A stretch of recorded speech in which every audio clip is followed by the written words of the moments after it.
Comics की दुनिया channel पेश करते हैं सुपर कमांडो ध्रुव का एक सनसनीखेज कॉमिक्स पागल कातिलों की टोली भाग 1। दोस्तों, चैनल को सब्सक्राइब करना ना भूलें।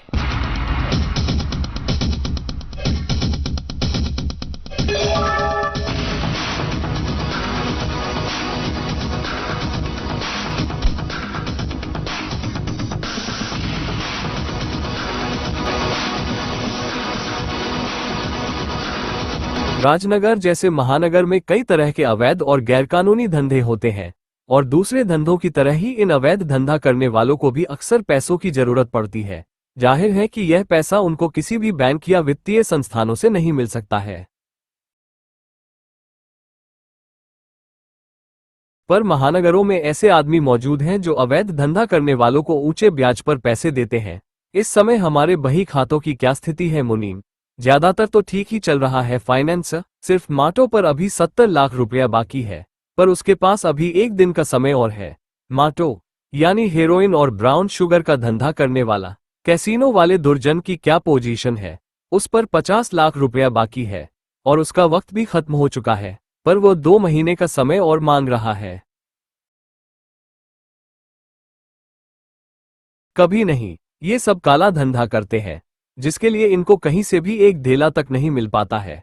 मैं अपने रिस्क पर इनको करोड़ों रुपयों का उधार देता हूं, पर ये लोग उसको मजाक समझते हैं।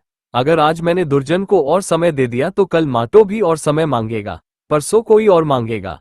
नहीं, दुर्जन को मेरे देनदारों के लिए एक उदाहरण सिद्ध होना चाहिए और चेतावनी भी। हाँ मुनीम, दुर्जन का वक्त खत्म हो चुका है, अब उसे भी खत्म हो जाना चाहिए।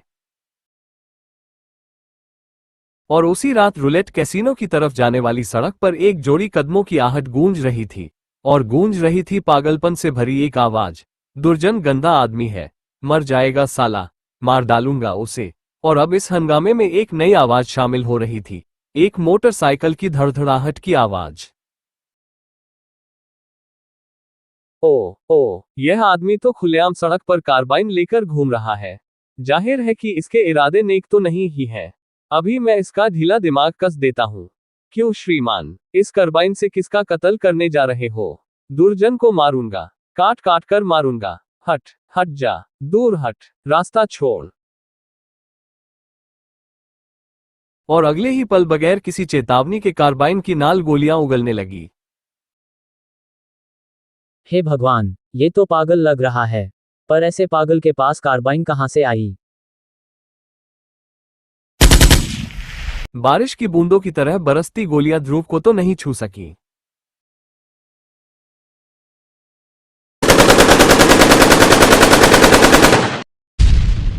लेकिन सड़क पर आते एक गैस टैंकर के अगले टायर गोलियों से नहीं बच सके।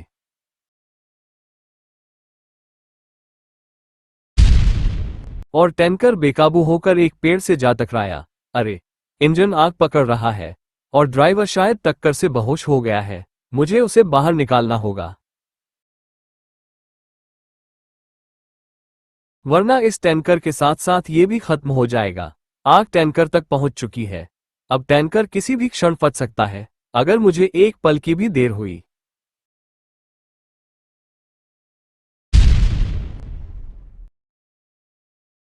तो ड्राइवर और टैंकर के साथ साथ मेरी राम कहानी भी खत्म नहीं हुई। ओह, बाल बाल बचा। लेकिन वह पागल किधर गया? गायब हो गया। पर वह गया कहाँ होगा? वह बार बार एक ही नाम ले रहा था, दुर्जन। और मैं इस शहर में एक ही दुर्जन को जानता हूँ, रूलेट कैसीनो का मालिक दुर्जन। वह पागल जरूर वहीं पर गया होगा। रूलेट कैसीनो में रात रोज की तरह जवान हो रही थी। शो करो, कलर है, मेरा दांव 7 पर। कि तभी दुर्जन कहाँ है? गंदा आदमी किधर है? ओ माय डॉग, ये तो चीरकर है। पर यह पागलों की सी हरकतें क्यों कर रहा है?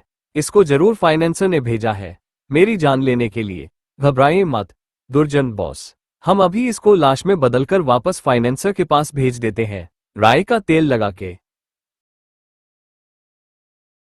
और उसी पल दुर्जन के अंगरक्षकों ने उसको पकड़ लिया। चीरकर ने अपने और दुर्जन के बीच पड़ने वाले शीशे को एक ही वार में चूर चूर कर दिया। लेकिन अंगरक्षकों को चीरकर के शरीर में दौड़ रही पागल शक्ति का अंदाजा नहीं था। एक हल्के से झटके से ही दो भारी शरीर हवा में उछल गए और जमीन पर गिरने से पहले ही दोनों के शरीर का खून जमीन पर आ गिरा।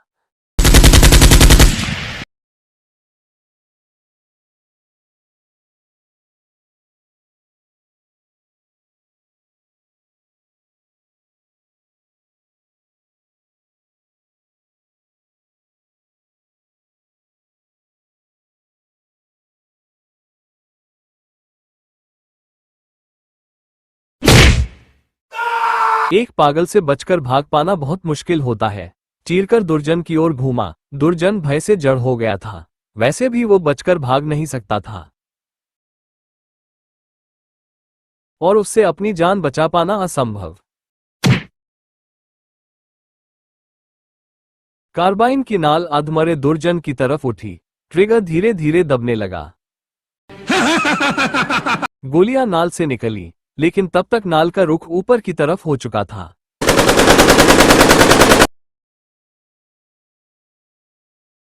इस हमले से बौखला कर चीरकर तेजी से घूमा और हवा में उड़ता हुआ ध्रुव का शरीर दूर जा गिरा। पर ध्रुव का बदन फिर हवा में तैर चुका था। कार्बाइन की गोलियों से देर तक बच पाना मुश्किल है। देर सबेर कोई न कोई गोली बदन को छेद ही देगी, इसलिए कार्बाइन को इसके हाथ से अलग करना होगा और यह काम करेगी ताश की यह गड्डी। और एक फुरफुराहट के साथ दर्जनों ताश के पत्ते चीरकर के मुंह की तरफ लपके और इससे पहले कि चीरकर संभल पाता, कार्बाइन उसके हाथ से छिटक कर दूर जा गिरी। और साथ ही साथ ध्रुव का एक भीषण मुक्का चीरकर के जबड़े से आ टकराया। परंतु पागलों को दर्द का एहसास नहीं होता है, इस बात का पता ध्रुव को तुरंत ही चल गया।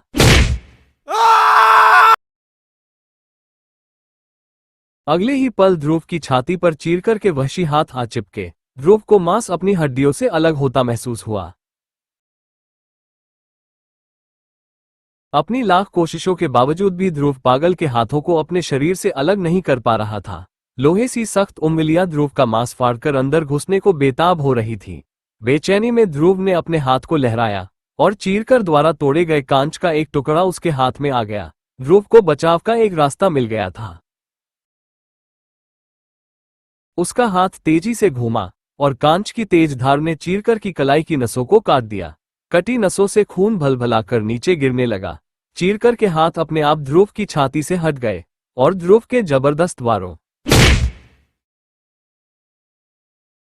और नसों से निकलते खून के बीच चीरकर का दिमाग धीरे धीरे अंधेरे में डूबने लगा। कुछ ही पलों में चीरकर का शरीर लहराकर जमीन पर आ गिरा। अब सबसे पहला काम इसकी कलाई से बहते खून को रोकना है और फिर अस्पताल और पुलिस स्टेशन को फोन करना। और फिर पुलिस स्टेशन पर, आर यू श्योर डॉक्टर? हाँ, ध्रुव, यह आदमी एकदम नीम पागल है। आप लोगों ने मुझे तुरंत बुलाकर बहुत अच्छा किया। पुलिस फोर्स का मनोचिकित्सक सलाहकार होने के नाते मेरी राय है कि इसको जल्दी से जल्दी मेरे मेंटल हॉस्पिटल में दाखिल करा दिया जाए, वरना इसकी हालत और बिगड़ सकती है। ओह, ऐसी हालत में तो इस पर केस तक नहीं चलाया जा सकता। यानी दो हत्याएं करने के बाद भी यह साफ बच निकलेगा। 2 नहीं 3। ध्रुव, अभी खबर आई है कि घायल दुर्जन ने भी अस्पताल में दम तोड़ दिया है, पर कानून के मुताबिक पागल की सजा यही है कि उसको पागलखाने में बंद कर दिया जाए। ओह, तब तो भगवान से मेरी यही प्रार्थना है कि ऐसी घटना दोबारा न घटे, पर यह तो सिर्फ शुरुआत थी। फाइनेंसर की लिस्ट में अभी कुछ और नाम बाकी थे और उनमें पहला नाम था माटो खान। कल की ब्राउन शुगर की सेल के पैसे आ गए हैं, लेकिन क्या पार्टनर, अभी भी हमारे पास इतनी रकम नहीं हो पाई है कि हम फाइनेंसर का कर्ज चुका सके और आज मियाद का आखिरी दिन है। माटो खान पैसे वापस करने का दिन खुद तय करता है। ये बोलने से पहले आज का अखबार पढ़ ले। ये तो तुमको पता ही होगा कि दुर्जन भी फाइनेंसर का कर्जदार था। ओ रब्बा, तब तो उसका अगला निशाना मुझ पर ही लगेगा। मेरे बॉडीगार्डों की संख्या डबल कर दो पार्टनर। फाइनेंसर की पागल कातिलों की टोली के सामने बॉडीगार्ड की फौज भी बेकार है माटो। तो फिर क्या होगा? पैसों का इंतजाम तो आज हो नहीं सकता। फाइनेंसर के पागल कातिलों के लिए स्पेशल बॉडीगार्डों का इंतजाम करना पड़ेगा। तुम घबराओ मत, मैं कुछ चक्कर चलाता हूं। ध्रुव के लिए भी यह केस अभी खत्म नहीं हुआ था, क्योंकि उसको एक सवाल का जवाब नहीं मिल पाया था। आखिर उस पागल के पास कार्बाइन कहां से आए? इस सवाल का जवाब मुझे यहां से मिल सकता है, और वो जवाब मुझे इस केस की जड़ तक पहुंचा सकता है। ध्रुव के भीतर पैर रखते ही पूरे बार में सन्नाटा छा गया, और एक एक करके अपने गिलासों को आधा भरा छोड़कर सभी शातिर अपराधी बार से बाहर निकलने लगे। ध्रुव नाम की मुसीबत से कोई भी अपराधी उलझना नहीं चाहता था। देखते ही देखते पूरा बार खाली हो गया। ओ, धंधे के टाइम अपनी मनहूस सूरत लेकर यहाँ क्यों आए हो? तुम जैसे लोगों के लिए तो मैं पैदाइशी मनहूस हूँ बिज्जू। तुम्हारे बार में शहर के सभी शातिर गुंडे आते हैं, इसीलिए तुमको शहर में हो रही हर गलत गतिविधि की जानकारी रहती है। मुझे सिर्फ एक सवाल का जवाब चाहिए। इस शहर में अवैध कार्बाइनों का स्टॉक कौन लाया है, और वे किसको बेची गई है?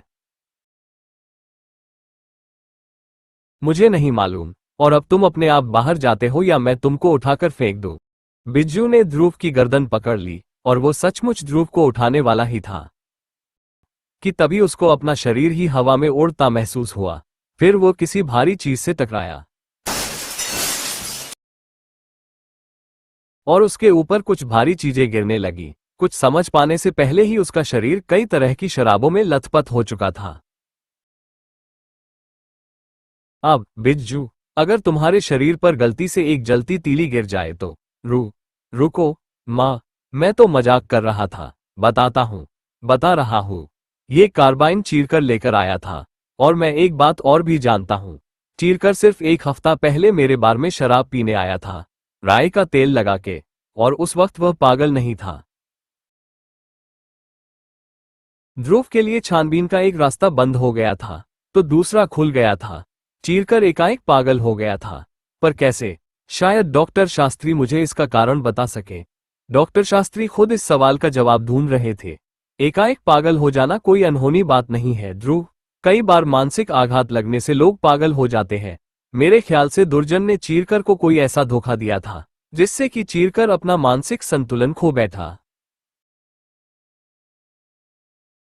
और उसी पागलपन की हालत में इसने दुर्जन का खून कर दिया। पर चीरकर की वह अमानवीय ताकत, पागलों में अक्सर दीवानेपन की वजह से ताकत कई गुना बढ़ जाती है। वैसे मैं चीरकर का पूरा चेकअप ध्यान से कर रहा हूँ। अगर मुझे कोई अनोखी बात पता चली तो मैं तुमको तुरंत सूचित कर दूंगा। थैंक यू डॉक्टर साहब, अब मैं चलता हूँ। राई का तेल लगा के। डॉक्टर शास्त्री की थ्योरी मुझे ठीक लगती है, लेकिन फिर भी मुझे पूरा संतोष नहीं हो रहा है। वो आ रहा है। ठीक से समझ गए हो न कि क्या कहना है? समझ गया, पर पहले 500 रुपया तो दो। साहब, ध्रुव साहब, क्या बात है? कौन हो तुम? मैं फड़के साहब, सुधीर फड़के। मैं यहाँ पर वार्ड बॉय हूँ ध्रुव साहब। चीरकर को मैंने ही उसके सेल में बंद किया था, पर सेल में बंद होते समय वह एक ही बात बार बार दोहरा रहा था। किसी माटो खान का नाम बार बार ले रहा था। बोल रहा था कि नशा बेचता है, गंदा आदमी है, मैं उसकी हड्डियां चबाऊंगा, ऐसा बोल रहा था चीरकर। नशा बेचता है, माटो खान, मैं समझ गया। थैंक यू फड़के जी, आपने मेरी बहुत मदद की है। शाबाश फड़के। अब ध्रुव माटो खान को ढूंढता हुआ उस तक जरूर पहुंच जाएगा, और ध्रुव के वहां रहते फाइनेंसर के पागल कातिल माटो का बाल भी बांका नहीं कर सकते। माटो खान के लिए स्पेशल बॉडीगार्ड का इंतजाम हो गया। बाजियां हर तरफ से चली जा रही थी। आज का दिन बीत गया फाइनेंसर, और मांटो खान का पैसा अब तक नहीं आया, और न ही कोई खबर आई। दुर्जन का अंजाम जानकर भी उसके कान पर जूं तक नहीं रेंगी। यानी अभी भी हमारे कर्जदार कुछ नहीं सीखे। इनको एक खुराक और देनी होगी। माटो को खत्म कर दो। अब की बार कन पटीमार का इस्तेमाल करो। माटो खान के लिए एक एक पल काटना मुश्किल हो रहा था। मुझे मालूम है कि वे पागल शैतान मुझे इस गोदाम में भी ढूंढ लेंगे। किस पागल शैतान से डर रहे हो माटो खान? ध्रुव, तुम्हारा नशे का धंधा शायद मंदा चल रहा है। ये सब झूठ है, मेरे दुश्मनों की उड़ाई हुई खबर है। तुम खुद देख लो, चारों तरफ आटे की बोरियां हैं। मैं तो आटे का काम करता हूँ, यानी सारा माल तुमने पहले ही ठिकाने लगा दिया है। चीरकर से तुम्हारा क्या संबंध है माटो? इसी वक्त गोदाम के ठीक बाहर माटो के बॉडीगार्ड गश्त लगा रहे थे। तू इधर नजर रख कोका, मैं उधर देखता हूं। पर तभी अचानक ही दो हाथ बिजली की तरह लहराए। लोहे सी सख्त उंगलियां बॉडीगार्डों की कनपटियों से टकराई।